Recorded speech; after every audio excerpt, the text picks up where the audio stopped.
And here we are, live with another episode of something. It's Wednesday, August 31st, 2022. My name is Jem Schofield, and this is the C47. And it looks like some people are coming into the chat. A little bit different in terms of format today. We are going to do some multicam stuff where I'm going to show you some things, and then we'll get into a Q&A after I do that, and then we'll talk about next week. Every week, 3 p.m. Pacific time, 6 p.m.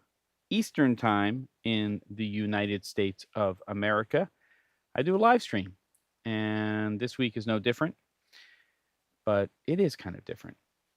And I don't know what DJ Succotash is saying, hearing you 5x5. I would like to know what that means, because if there's a problem with audio or picture, I'd like to know about it before we jump into this sucker right here. Speaking of, yes.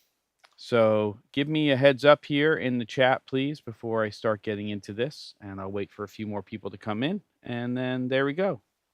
Hey, Reach Films, let me know if picture and sound is okay. Got a couple of things turned off right now because of the episode, but I'll kind of do an official here we go into the Smoke GENIE when I'm going to start talking about it. And sounds good, looks good. Okay, was a little confused by 5x5, probably just because I had some audio issues here in the studio until a few minutes ago. Figured it out. It's all okay, I believe. And I think we'll be okay for the episode. So, why don't I do this so that I can timestamp this episode after we're done? I'll just do a little bit of housekeeping like I normally do at the beginning of the episode. Number one, next week, Cameron Flask. That is Wednesday, September 7th.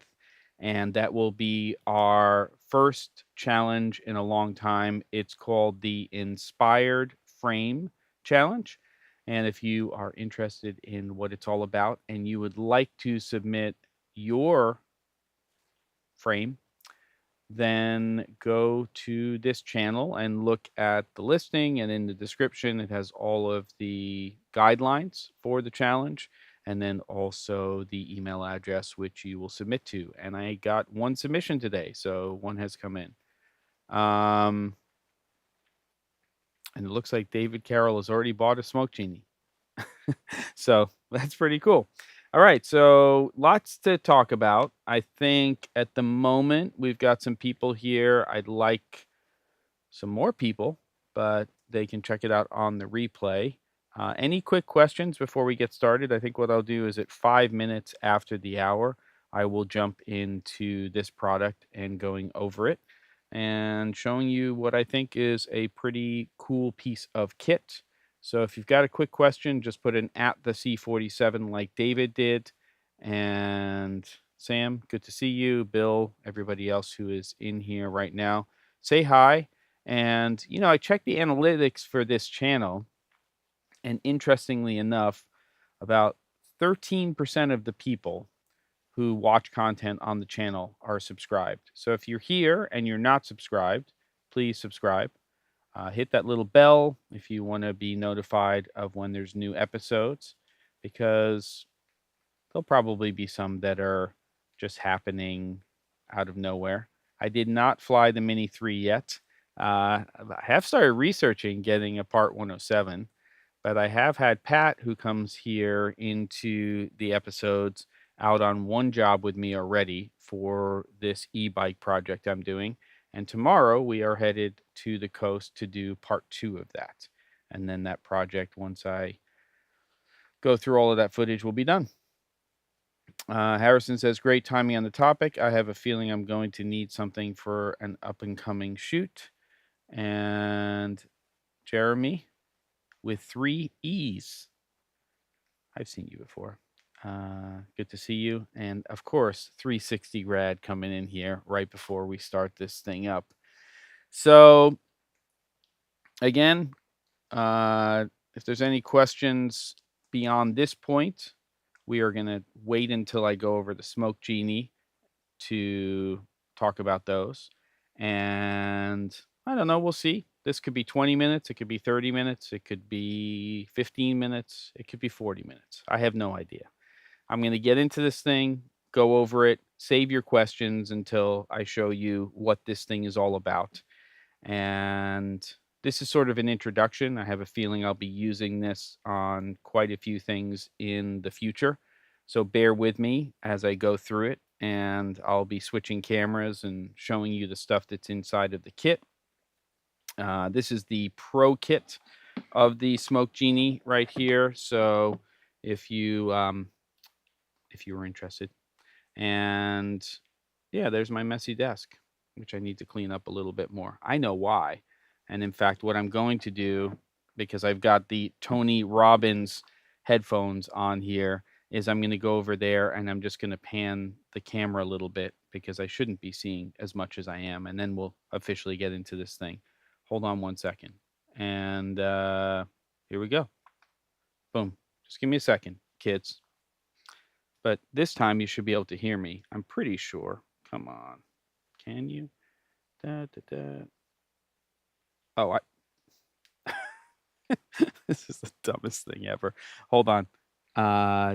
You're not even gonna. I'll explain in a minute. It's all good. All right. It would help. It would help, kids, if I went over to the right camera. So give me a second. But I do know what happened. Here we go. Clean it up a little. There we go.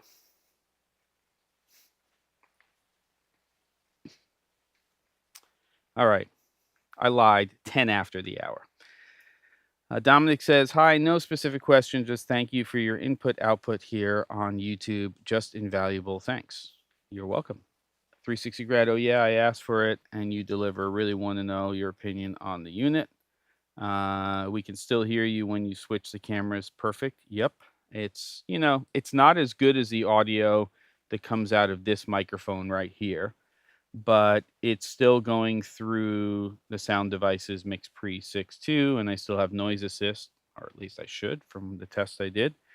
And Victor Bart is here. Been a long time, at least seeing you in the chat.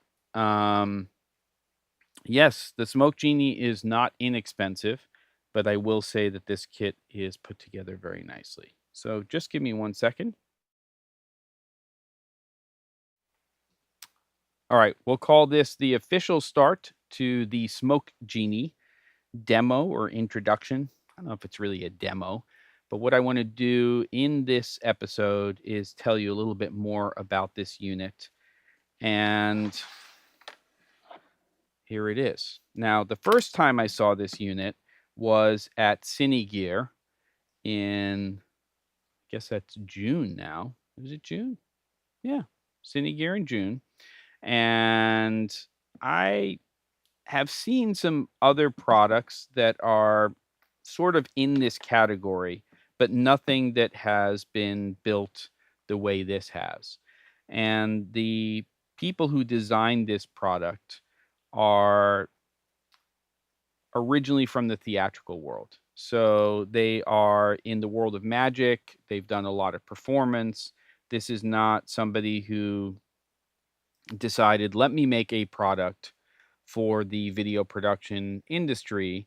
And, oh, we have large hazers and fog machines and things like that, but we should have a handheld unit. It really came from necessity. So I've actually been on a Zoom meeting, well, really 3, with one of the founders of the company who's based in Hong Kong, and they're the real deal. They use these products, and if you do a search, you'll find a couple of videos on YouTube. It's not brand new, but it's pretty new to the market, especially for US distribution. And you can see in the description, if you're interested in this thing, there is for a week discount if you wind up buying a kit. Sorry, David. I didn't even know about it until today. So there you go. Victor, again, nice to have you here, and everybody else. Let's jump into this thing. So Smoke Genie. This is the Pro Kit. There are other kits that are available and will be available in the future, but you can see here everything but the main unit, which I have over here. In fact, let me just move this over because I was charging it via USB-C earlier on. And what I want to do is just tell you what this kit comes with. So you've got the main unit itself, and it also has this safety cover here, which we'll talk about when I take you through the unit. It has a fan, and this fan I will demonstrate later on is designed to be used with the Smoke Genie when you are using it as a hazer. There are a number of small accessories here, a curved one, which you can see. I'll put that down here on the table. We've got a longer straight one. There are official names to these things. In fact, why don't I just take the manual here because you're not looking at me, and I'll tell you what they say here. We've got the, here we go. All right. This is the silicone extension tube. So that's that right here. Okay. That lets you be very precise with where you want to put your smoke or your fog or your dry ice. You've got the long precision nozzle right here. There is the little short precision nozzle, which just is right here. So there you go. Come on, kids. And then there is the, oh, no, that's the high precision, sorry, jet tip. And then this is the regular precision nozzle, the short one right here.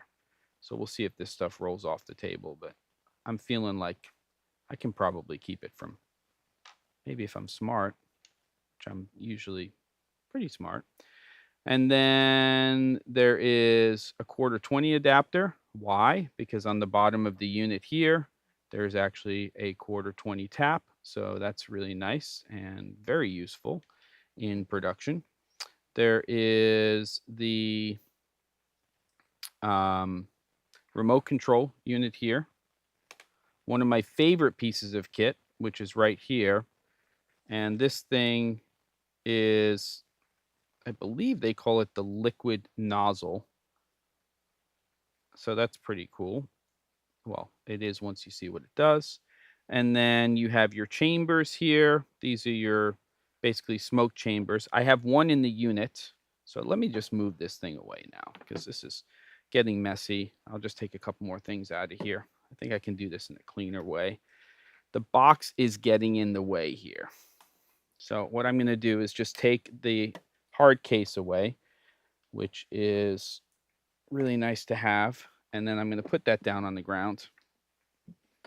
I'm going to switch over back to me here, and we can talk about all of this stuff. Okay, so let me just lay this all out so everybody can see it. And like I said before, I'm going to get into questions after I show everybody this stuff, and we get into application because it's not just to do an unboxing. I'm really not a big fan of unboxing videos.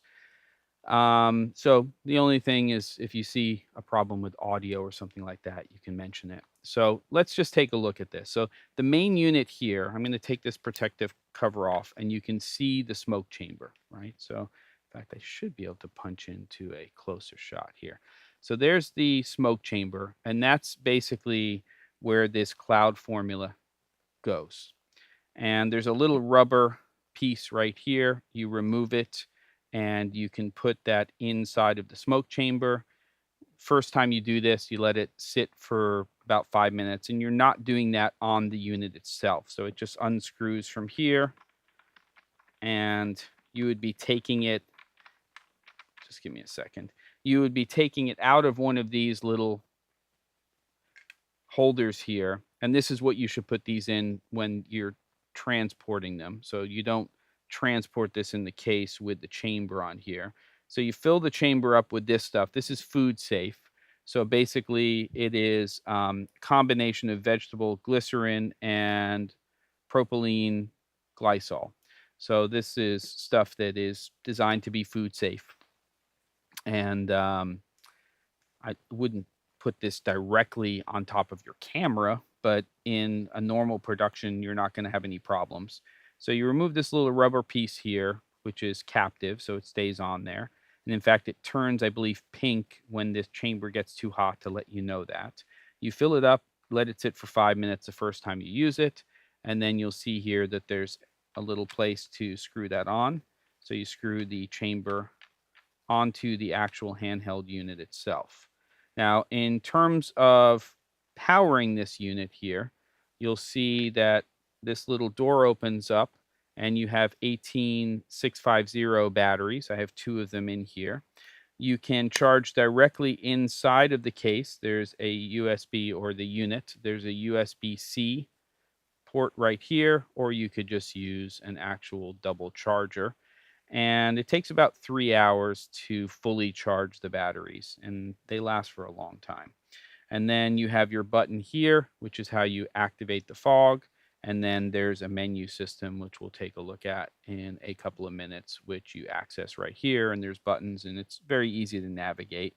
And really, all the remote control does is based on your settings on the unit itself, it will let the stuff come out of the unit. So that's what it does. So that's attached there.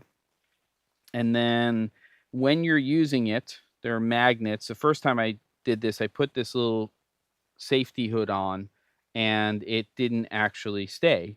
And that's because you need the chamber in place to do that. So once the chamber is there, then this stays in place and there are magnets on there. It's also a magnetic door for the batteries. So really well thought out overall in terms of the system itself. And then you have this little attachment area, which is where you put all of these little accessories. So if I was going to go ahead and use the nozzle here, I would place that on there. That one, as I said before, is called the, I believe it's the jet tip. So that's very precise. Then you have the shorter precision tip. You have the longer precision tip, and these are hard. So they're a hard plastic. And then you have this one here, which is a silicone one, and that pops in. And that one, of course, is a lot more flexible.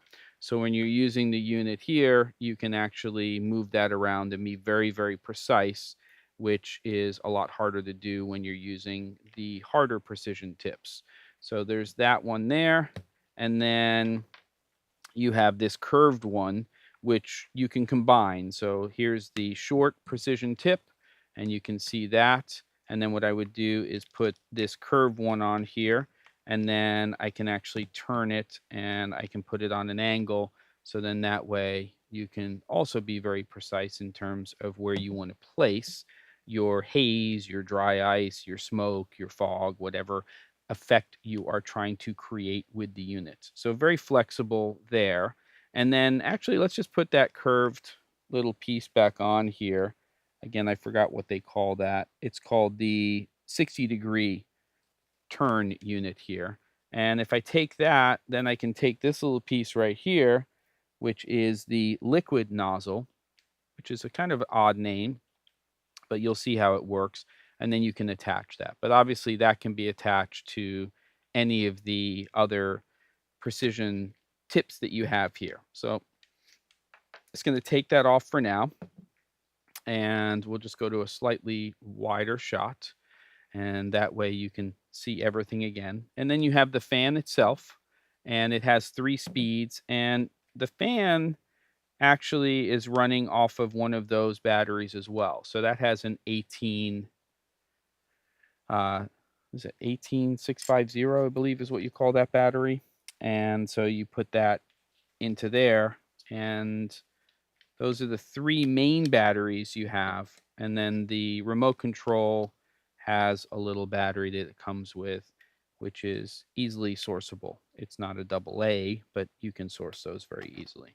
So that's basically all of the stuff that you're getting in the kit. You do get a second backup chamber here. So if you're on a production and you need to work quickly, you're going to get a lot of time out of the chamber that's inside of the unit, but it will empty out over time, especially if you're using it continuously.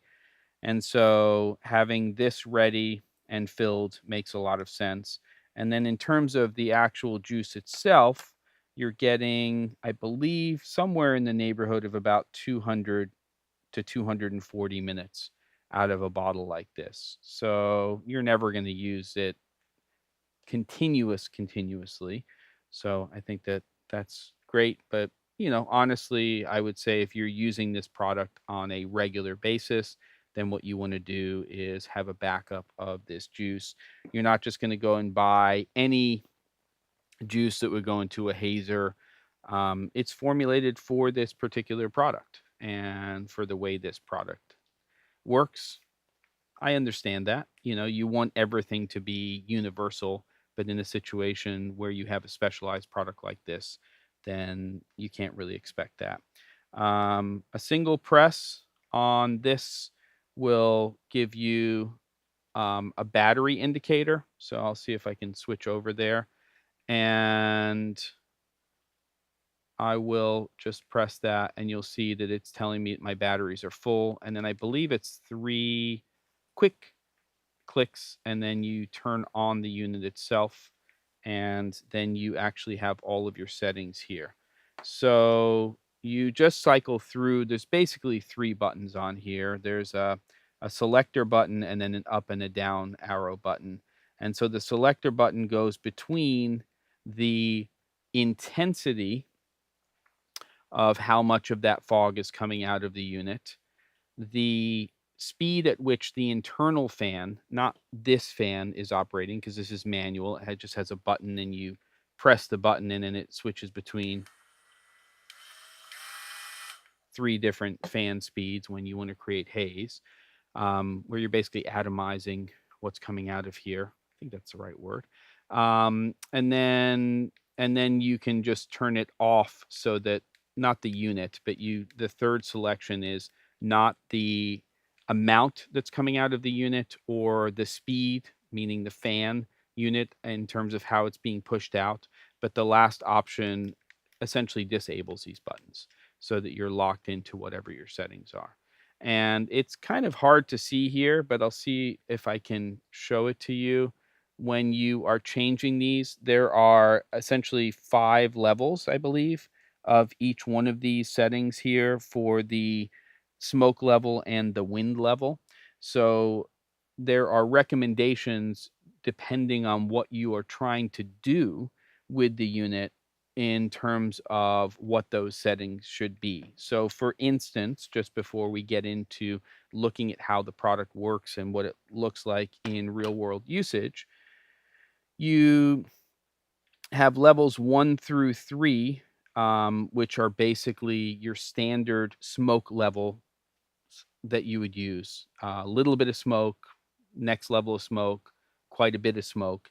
And then there's 2 more levels for smoke level, and those are short burst modes because they are going to draw a lot of power. The chamber is going to get really hot. So you can only use those for seconds, let's say 5 to 10 seconds, and then it will stop working. It'll cool down a little bit, and then you can continue. But levels 1 through 3 for smoke levels, that's continuous. And then you have 5 wind modes as well. So basically, those are pushing whatever it is that you're pushing out at a certain speed. And depending on what effect you are trying to create, you would use combinations of these nozzles and, this little unit right here, the liquid nozzle. Well, they're all nozzles. You would use these combinations of all of these nozzles to get the effect that you are trying to create. So for instance, if you set um, your smoke level to smoke level 3, and then you set your wind level to 5, and then you use this fan, then that's what you would, based on the recommendations, which I've tried and seem to be quite accurate, would use in order to create haze. Now, this fan has, as I said before, 3 settings. So depending how far you want to push that haze out will have some effect on the density of that haze. And the conditions of your environment will also have a huge impact in terms of how long what this is outputting will hang or stay within a space. So for fog, you would set it to smoke level 3, and you would set it to the wind level of 5, and then they recommend you use this precision little jet tip in order to create fog. So that would be the recommendation. And then dry ice would be um, smoke level of 3, and then much less wind, level 2 for the wind. And then you're basically using combinations of the precision tips that you have here and the liquid nozzle, which again is not, it's just like this squishy material here, which captures and contains what's coming out of the other nozzles when you're using it. But you could use that liquid nozzle with the silicone one, with the long precision tip, with the short precision tip, and then you could couple it with the 60-degree turn nozzle. All of those precision nozzles can be used with the liquid nozzle when you are using the unit. I think that makes sense to everybody. Um, so those are the key things there. And what we'll do is we'll take a look at now. Of course, there's going to be other combinations that you're going to create where you don't want to use the jet tip because you want to use a different precision nozzle and you want it to have just a different effect. And that's kind of the fun when you're using a unit like this. But I thought, why not actually show you some things and let you see them in a real world scenario. And then that way you can start to get a sense of how the unit is producing and outputting based on the settings that you have, which again is why I have this set up here so that you can see me when I move around the space and all of that kind of stuff. So we'll see how well this goes, but I think I want to get into the demo side of this now. And probably the first thing is just to turn this on and in this space right in front of you before we get to a more tabletop kind of setup. I'll show you what this looks like when I'm outputting directly. So I can move this stuff out of the way. I don't need the cloud formula or that other chamber. And I'm looking at the comments, but I'm ignoring them right now because I want to get through this, but it's making me crack up a little bit. So we're just going to go ahead and keep it simple. I guess we'll start with the jet tip here. And it's not, this one is really tight in terms of the tolerances when you put that onto the unit. But let's just go ahead and set this up again. Eyesight. It's a pain sometimes. So let's go ahead and set this up. Let's do the fog. So we'll do a 3 and a 5. So I'm just going to set that up here. So smoke level's at 3, and then the wind level is at 5, and I'll lock that in. And then let's see what happens. Okay. So you can see that. And that really has a lot of output with the jet tip. And you can see that it really pushes it out. And that's because the hole in that jet tip is also very, very small. Let's go ahead and try the short precision tip, again with the same settings.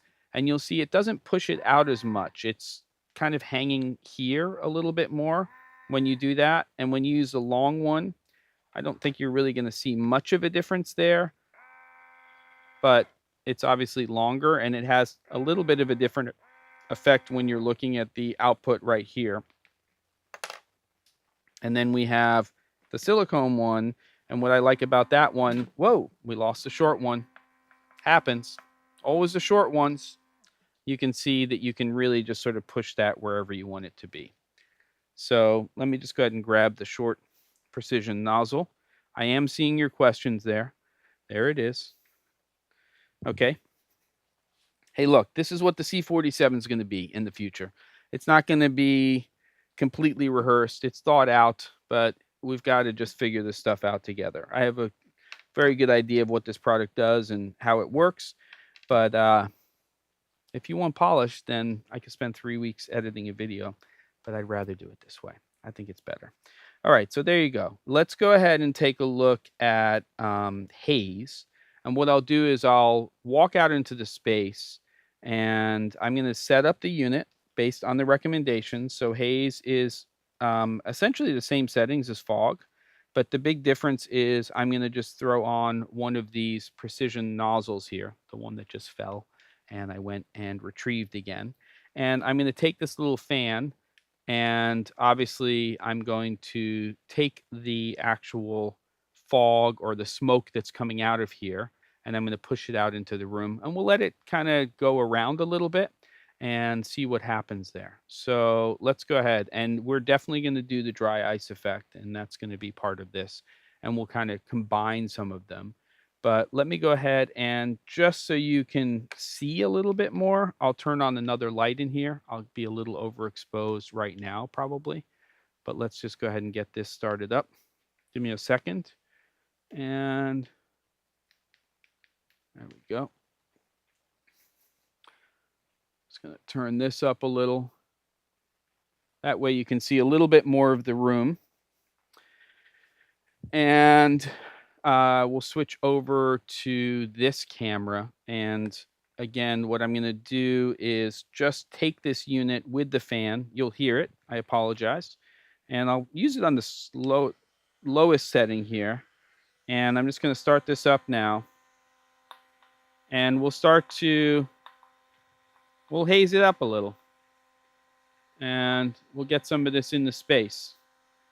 You can see here, should be on camera. So I'm just holding that, and you can see if I turn up that fan, it's just going to push it further out into the room.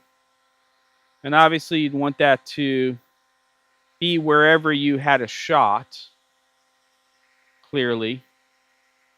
But I'm just, and you can see, the fan will really push it out into space. And if you don't have a lot of airflow in the space, then it's going to hang a lot longer.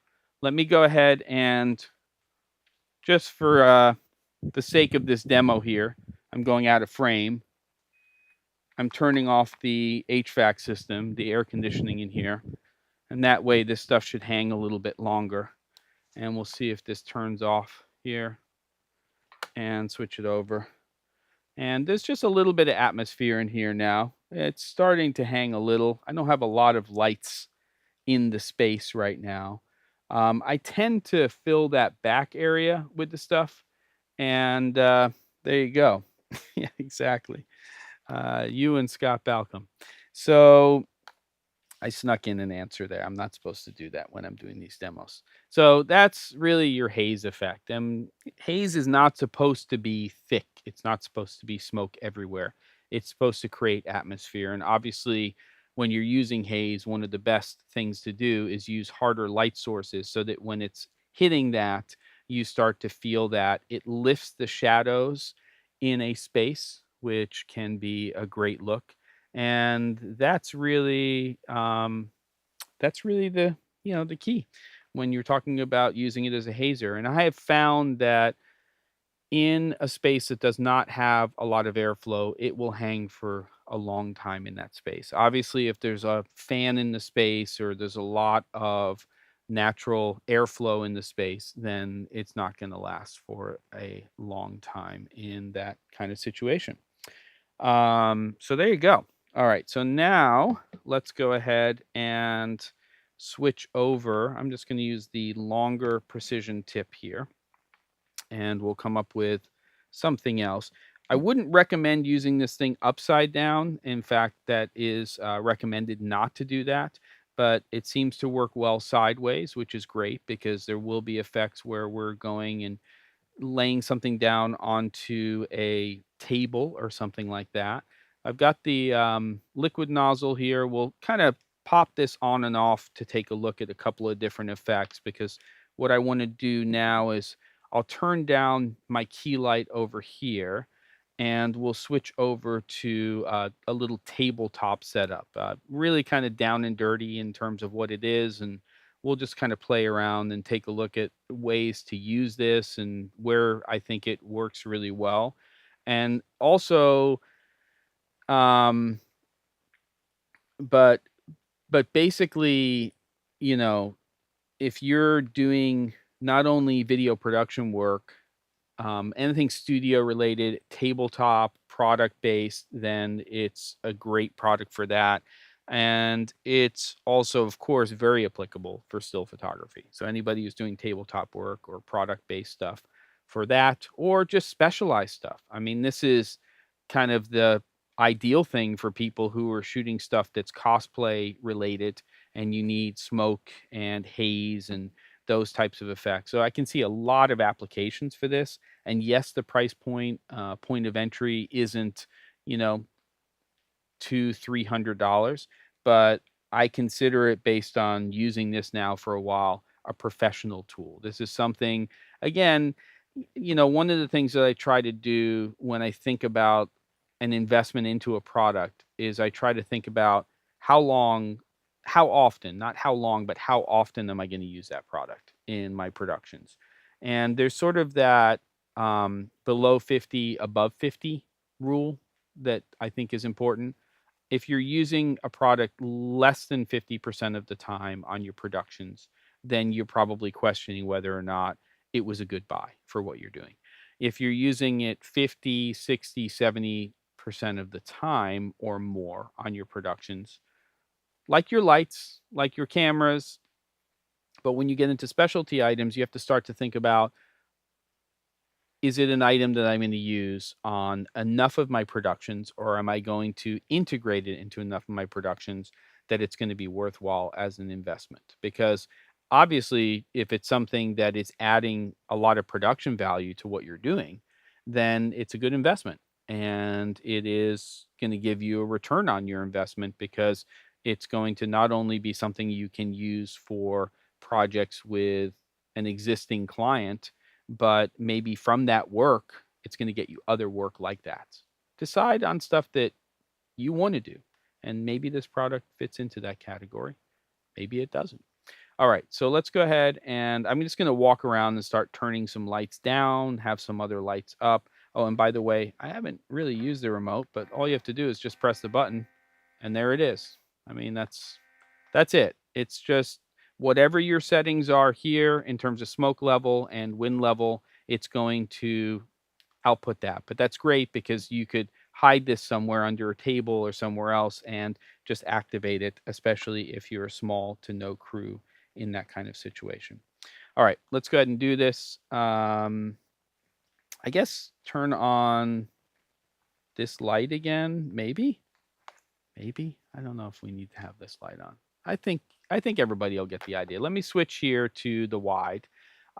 Behind me over here, and I think you're all fine and can hear me. This is a book light here. So this is the C47 book light, and basically behind it, I have a 1x2 LED that I'm just going to turn on, and that's going to essentially back key my little set here. And then that's all that's doing. So it's just basically gonna back key whatever's here on the tabletop. And it's pretty janky, but I hung a uh, little background that you would use for products. I've had these for a while. I've never used them. I've got one down here on the table as well, which looks kind of like wood. They're not as flat as I'd love them to be, but you get the idea. And then, just so you can get a sense of what the frame looks like, that's kind of the beginning of the frame. So you've got that back key there. And then, of course, I have this light right here. Now you can really start to see the haze, because I've got more light on in the space, and you can start to see those shadows lift and all of that good stuff.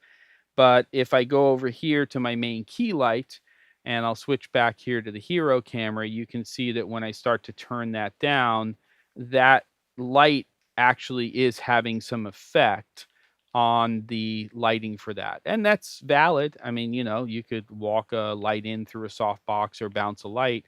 It's definitely part of it, but you can see here I don't have as much light on me. And there you go. There's sort of the set there. And you can see when I'm increasing or decreasing it on the wide as well, what that looks like. But you're going to set your levels based on the shot you're trying to get, not on me standing here right now. So we'll just kind of leave it somewhere in that neighborhood. And then I'll see if you can see it over here. If you can't, maybe I'll pan over. Yeah, I will. Hold on. If I pan over here to this side, do you see it? There it is. There is one of my favorite lights in the whole wide world, which is a dado light. This is the original. This is just they call it the DLH M4-300U. It's a 150 watt draw, so they call it a DL50 for the head. But basically, it has kind of the way, because of their lensing system works, about the equivalent of a 300-watt light. It's old school. This is real old school in terms of it's a quartz halogen. They do make LED equivalents of this, but I wanted to show you what the light was. I'm just going to pan this back again now to where we were, and then we can switch back over to the hero camera. So here we are. And then this way, when I turn on that dado, you'll kind of get a sense for what it's doing. I'm also just going to play a little bit with the lensing on it so you can see that. So here, there's the dado turned down all of the way. Here it is being turned up, and it's finding that level. But what's so cool about it is, with the barn doors, because they're so precise and it cuts such hard light, I can rotate them, but also with the dual lensing system. So right now I'm just moving the dual lens system around, and you can see how much different you can control the image that you have here, right? So there you go. And then intensity, of course, is part of it.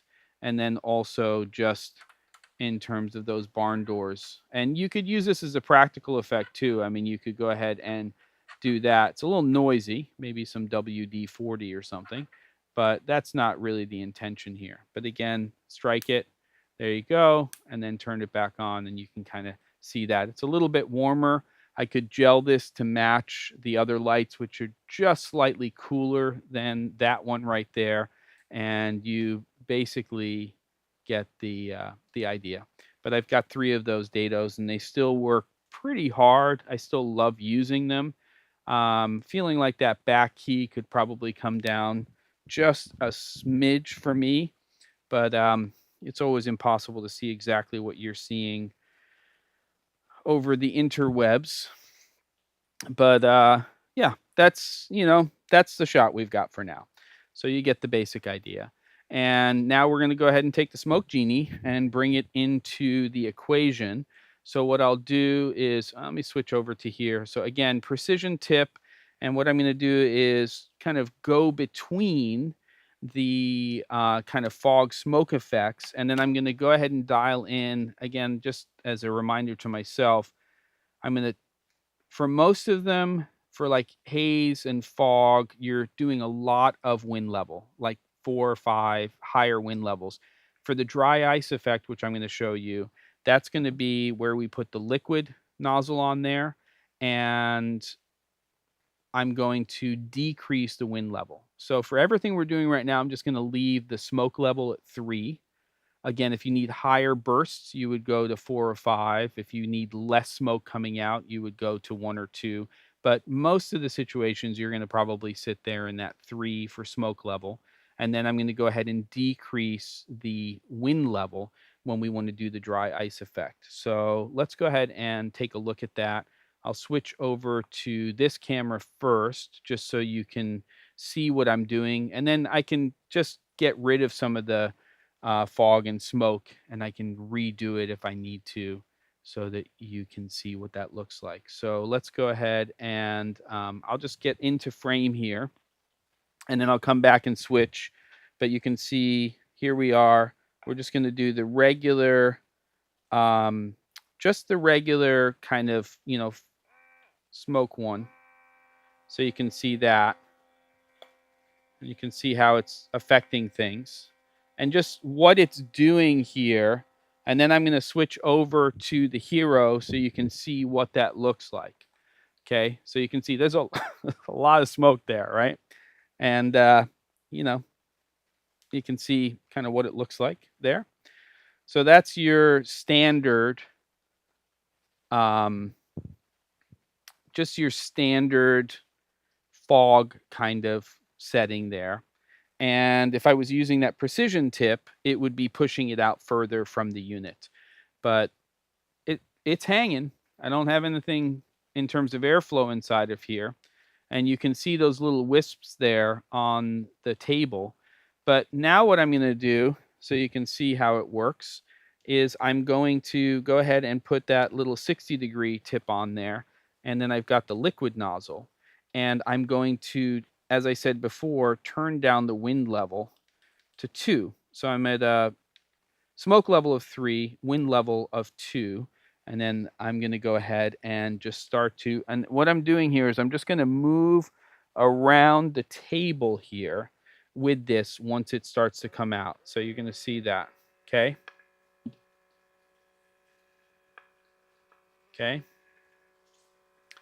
Start to go around the back here. And I'm going to go over here, just put a little bit behind. And you can see it's totally different effect than when we were doing that fog effect before, especially on the table itself. You can see it hanging there. And there's your sort of dry ice effect. Maybe I'll get a little bit more over here. Okay. And you don't want to create too much airflow when you're doing it, because then, of course, it's just going to go away. And then, not appropriate for this kind of drink here. Let's actually switch over to a different, see what happens when that airflow happens. Switch over to a nicer glass here, okay? And I could put this dry ice effect into this container. It's not appropriate for scotch. And when you're in smaller containers like that, it will really hang for a very, very long time. I think that a smoke fog effect is a lot better for something like this if you were doing a tabletop. So I'm just going to go ahead and take this and take that out of the glass. And I switched over here, and I'm taking the liquid nozzle off, and I'm just got a precision tip here, and I'm just going to go ahead and just put a little bit of smoke in there. I just left the settings the same way. And then I'm going to go back to my liquid nozzle, because obviously there's been a lot of airflow here. And I'm just going to go ahead and lay that dry ice back in here. Let that sort of hang where it is. There we go. And then just move away from that. And obviously, if you're shooting video, then there you go. Yeah. So you get the idea, kids. Let me go ahead and take this key, bring it back up. And again, there you go. That's the key a little higher for exposure for me. And you can kind of see what it looks like in the space now. Yeah, it is. It is like painting with smoke. And the effects will change over time, which is great for things like still photography and also for tabletop product cinematography. And it will get affected by, different temperatures and things like that. And again, here it is without any of that key. So my key is completely off now. So it's just backlit with the book light. And then I could go in here and I could mess around again with the dado a little bit in terms of where those little light slashes are, or what I want to do with that. There's other things you can do with these dado lights too, but that's not what today is about. But you get the basic idea in terms of what we're talking about here, right? There you go. And I'm back to this shot here. So let me bring my key back up to a level that sort of makes sense. And there's the demo of the Smoke GENIE. I think a pretty cool product, and definitely something, if you're doing tabletop work, that you should be considering. And if you are doing anything product related, I can think of a number of uses there. And then once you start to get into stuff that relates to just regular narrative with the Haze, or you start to think about doing stuff that's sci-fi or fashion related or things like that, there's a lot of options there. So now I'm going to get into Q&A. That's kind of the Smoke Genie part, and I'm going to scroll back here and see what kinds of questions people have. So let's see. It does have a lot of rise compared to actual dry ice. I would say that, and I think it's how you lay it down too, Ono. Um, Really, I would say, it's also going to be practice and playing with those wind level settings. So maybe even dropping it even more and playing with the smoke level output and being very careful and not having a lot of airflow there. So, I kind of pulled that unit away quite quickly in the demo, but you'd have to be a little more precise. Chris says, I don't need one of these, but I need one of these.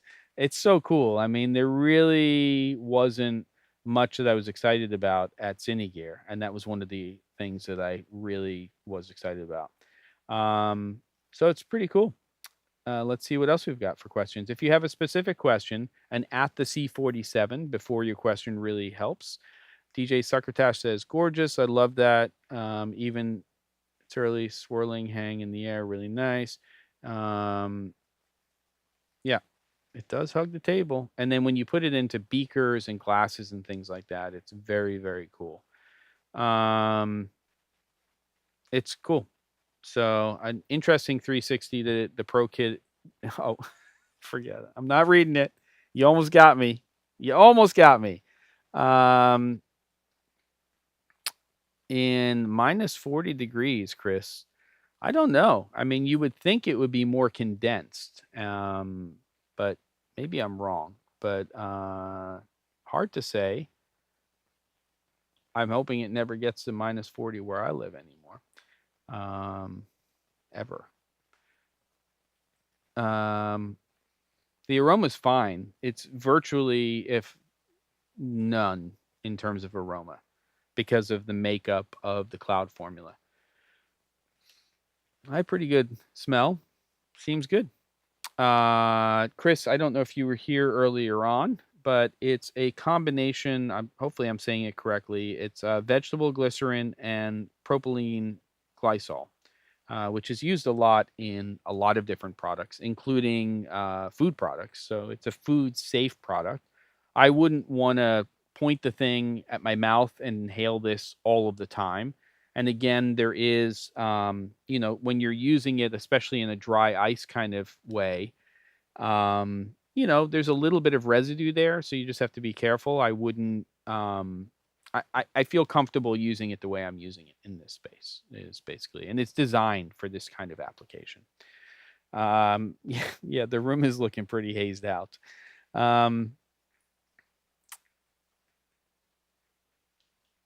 Chris says, I think it would be amazing for tight nature shots or almost macro. Yeah, I think so too. And let's see, as you were blasting it with the fan earlier, I wasn't that impressed, but as you laid down on the table and shaped that effect around the base of the bottles, wow, nice demo. Yeah, I mean, also, I do want to point out, Chris, that when I was doing it earlier, I didn't have the book light on, and that book light. Well, here, let me just do it real quick. I'll turn it off, and you can really see the difference. You've got to have light sources in the space for this thing to really be doing what it's supposed to be doing. And as soon as you start to turn some of those lights off, then you're seeing much less of the effect. I'll strike the dado as well, and now that haze really isn't doing much, right? Because light has to hit it for it to be working. Um, Actually, I'll do one other little thing here because I think you should be able to see it. We'll see. Backlighting smoke and things like that is always nice too. So I'll turn on that again, and you can kind of see when you're backlighting something or the smoke or the fog is coming from behind an object, um, it can be nice because you let that light hit it, and you're basically hitting that from behind, and then it'll have its own kind of effect because it's being lit up by that back key. So a little bit different than laying it down in front of the product. I mean, it should pick up some of it, obviously, because it's there. But, I think obviously from an effect standpoint, then behind that, yeah, there's a lot. Everybody here is so cheeky. You get the basic idea, everybody. But you can see, of course, then again, when you have a light source, then that's when things start to happen, kids. Greasy stains on surface or things. If it sputters a little bit, you can feel a little bit of residue there, but it doesn't leave a lot of stuff there. But there's some, like this object right here, like down here, where you're laying it down, it is food safe. But I was laying it down as a dry ice, and I'll see if you can kind of see it. I'm gonna run my fingers through here so you can see the reality of where I put it. And let's just see. Let me get rid of some of this stuff. Hold on. Come on. So there is a residue down here for sure. You can in fact kind of see it here. So it's going to exist. It's really pretty hard to get away from that when you're using a product like this. Yeah. I don't know how long the formula lasts in an open bottle without going bad, but based on what it's made from, I think it's going to last for a very, very, very long time. There you go. And then David says, I had a production 2 weeks ago and they asked me to bring my Roscoe fog machine, but it was overkill. This would have been perfect. They wanted to have the actor's hair look post-burned. Yeah, I don't have any hair, but I mean, you can do it. It's get some, especially if you use that dry ice effect. But yeah, there you go. I don't know if that's cool or not. As I said before, there's your demo, and if you're interested in it, in the description there's my name, JEM, for the next 7 days. You can click on that link and save $100 on a kit. So there you go. Any last questions? I can't believe we're almost over, but when you do these, that's kind of the way it goes. And that's the way it works. I'll do it one more time for you, Chris. Maybe you're the one that's going to do it. I don't know. There you go. It was almost better the first time, I think. You never know. But there you go. Not going to IBC. Was talking to a client about CES just a short while ago. Not a show I've ever been to, but I may or may not be at that. And then, of course, we have Cine Gear Atlanta coming up in October. So let's see. Hopefully there'll be some new products. And there you go. Let's see what we got here. Ono says Smoke GENIE, Rodecaster Pro 2, or YOLO Box Mini. I haven't used the YOLO box, and I'm pretty happy overall with the ATEM minis. Very different product because no screen, of course, and things like that. So the YOLOs are a different type of product. Rodecaster Pro, the new one, I actually have in the box over there, and I definitely want to get that going and see what that's all about, especially if I start to do more kind of podcast interview stuff. And next week, we have our monthly camera and flask episode. It is the inspired frame episode. So please, if you have not gotten your stuff together, we'll say, and figured out what your inspired frame is going to be, please get it done and get it to me by next Monday. You're going to email that to challenge@thec47.com. I already have one submission that came in today. And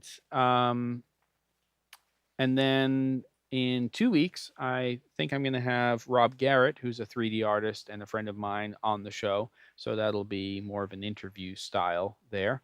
360 grad, before we get going, says sorry for reposting, but if you would only need it for indoor photo and video jobs to add atmosphere and make light visible, would you take it over a hazer because it's more handy? Definitely in a small space. I mean, I think that's what makes the Smoke Genie so attractive to use as a product. You're not plugging it into the wall, and it's so much more precise. I think that that's really the big thing about the Smoke Genie is you can put your effect where you want it to be. Whereas if you're using a standard fog machine or a hazer, it's fantastic, but it's really for slightly larger crews who are going to be doing stuff. You're going to have to physically pick it up and move it from one place to the other, sometimes unplug and plug it back in. Sometimes they take time to heat up. They're the HMIs of the fog stuff, blah blah blah. Chris, thank you. Come on, are you kidding me? Love it. I really really appreciate it anytime you guys do a super chat, and makes it even more worthwhile for me to do this kind of stuff. Working on a educational platform right now in terms of being able to do some stuff that's more specific to you who are regulars, where I can do some stuff. David, come on, ridiculous. Thank you so much. And let's go ahead and put that one up too. 1999. These are big numbers that I'm getting here. I'm loving it. It's awesome. I'm gonna have to invest in more gear and more content. So there you go. I don't care. 360. You purchase it where you need to, and it's all fine. It's not the main driver here in terms of the channel, but I do want to start creating more educational content. Yeah, some free stuff, but also some stuff that's more specific. I think I'm going to start with a lighting interviews series out of this space that I'm probably going to do on something like Podia or Thinkific or Teachable, or just trying to figure out the platform that makes the most sense and doing some stuff. And then, of course, continue to do a weekly live stream here on YouTube. And I think I'm going to do one that's kind of more business related on LinkedIn. So thinking of even this Friday, maybe at noon Pacific, doing one having to do with, kind of producing and budgeting projects or something like that. And yeah, I think that's basically it. Did I answer your question there, 360? Yes, I did. Okay. And let me see. What else do we have? Any other questions? I'm okay going over a couple of minutes. Um, Good luck with the trip, Ono. And TJ says, I'm just impressed it's still showing so much haze effect in the space after this time and just a few bursts. Yeah, I mean, look, I also pushed a lot of smoke into the space slash fog. And, I was doing quite a lot at that tabletop. And while this is a decent sized space, it's about, 1,000 square feet. It's it's not so large, and I turned off the air conditioning unit, the mini split, so there isn't an airflow pushing that around. So you probably see less of that in that situation. But it is quite impressive in terms of what this unit can do and how well it can do it and how precise it is. So I balked initially the same way everybody else did. I was like, for the market 750, but this company is doing things. They have plans, and there's more down the pike. So I'm pretty excited to see where they go as a company. And I think they've made a very solid product here that can be used in a lot of different productions. Um, it's pretty unique in terms of the whole package that they put together. And they do have a smaller kit, and they'll be doing some other things in the future. But I think it's pretty cool. Yeah. Um, David just blew me away with the US dollars. Nice flex. Yeah, that's pretty cool. Let's see what else. Let's see. Yeah, blah, blah, blah, blah. Thanks for the demo. You're welcome, 360 grad. Thanks for the colorful comments, I shall say. Yeah, thanks for this gem. Enjoyed this demo. Enjoyed this format of live. I'm hoping to do more like this DJ Succotash and also targeted stuff. One of the things that I'd really love to know from the regulars, and just send me an email at contact@thec47.com. tell me what kind of content you'd like if it was shorter, not expensive paid content, right? So I get in there and I do stuff like lighting and shooting interviews, but it's not a whole 3-hour course. It's, let's go ahead and do a video on side keying for an interview. Let's go ahead and back key an interview. Let's go ahead and do stuff like that. Yeah. What are you going to do? But send me emails. Interact. I think we can get into some more interesting stuff as we go forward. We can get into some things that are definitely more intense and all of that stuff. I have these pop-ups coming up, and I don't know. Just give me a second, everybody. I need to see what this says. It says, oh, wait, did I? Is that the same one? I keep getting these notifications that I'm getting these super chats, but where are they coming from? I don't see them, Chris. Did you? Oh no, I did. It's Ecamm Live giving me love and telling me that people are supporting the channel. Again, 13% of the people here, not here today, but that watch content on this channel, that's how many are subscribed. 13%. So if you're not subscribed and you come here, subscribe. It's been a pleasure as always. I've got to remember to come in here and timestamp this so that there's a place that says Smoke Genie demo and then end of Smoke Genie demo. But other than that, this will be up there. You can rewatch it. Thanks for the super chats. Thanks for watching. As always, great doing this every week. And I'll talk to you later. Give me some feedback, what you want for content. Take care, kids.